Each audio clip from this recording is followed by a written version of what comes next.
Welcome back to my channel. Today we're going to talk about hard suitcases and the soft shell ones. So basically the soft ones have a little bit more expansion. The only thing is they're really limited in the colors. The good thing is, as I mentioned, they have the expansion and they can get dirt. You can actually kind of hide the dirt a little bit more because they're usually darker color. They're not that light, but they do get wet and yeah, so they're okay. I still use that once in a while. Now, I still am in love with the harder shell suitcases because they're actually lighter.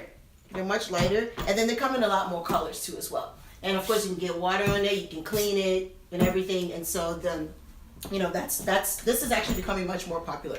What I do is, this one that I have is hard shell, but I have the expansion. So if you get a suitcase and you still want you still want to have the capabilities that the stretchy ones do, get like a hard shell that has the expansion, just like this.